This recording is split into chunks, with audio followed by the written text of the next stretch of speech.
ساتھ کے ساتھ کبھی ایسا ہوتا ہے کہ رات کو بستر پر لیٹنے کے بعد نیند نہیں آتی، دل بے چین ہو جاتا ہے، خیالات رکنے کا نام نہیں لیتے اور ایک انجانا سا خوف دل کو گھیر لیتا ہے۔ یاد رکھیں، یہ اکیلے آپ کے ساتھ نہیں ہوتا، لیکن اسلام ہمیں اس کیفیت میں بھی تنہا نہیں چھوڑتا۔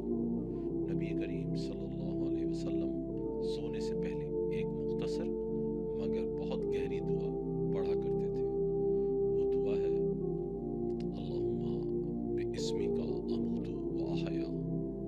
اے اللہ، تیرے نام سے میں مرتا ہوں اور زندہ ہوتا ہوں۔ جب انسان سوتا ہے تو ایک طرح سے اس کی روح قبض ہو جاتی ہے اور صبح بیدار ہونے پر اسے نئی زندگی ملتی ہے۔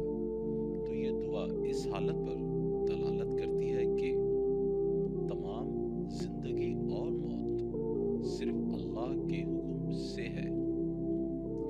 اس دعا کا مطلب ہے، اے اللہ، میں تیرے ہی نام کے ساتھ سوتا ہوں اور جاگتا ہوں۔ یہ دعا دراصل اپنے آپ کو اللہ کے سپرد کرنے کا اعلان ہے۔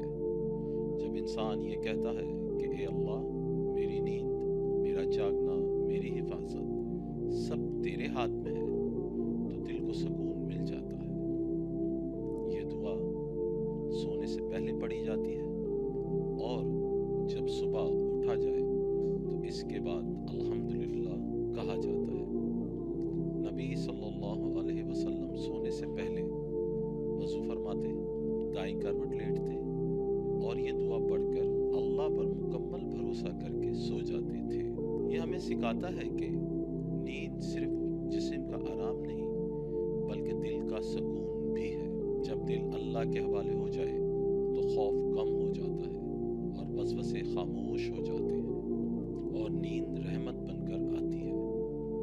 اگر آپ چاہتے ہیں کہ رات پرسکون گزرے تو آج سے سونے سے پہلے یہ چند سنتیں اپنائیں۔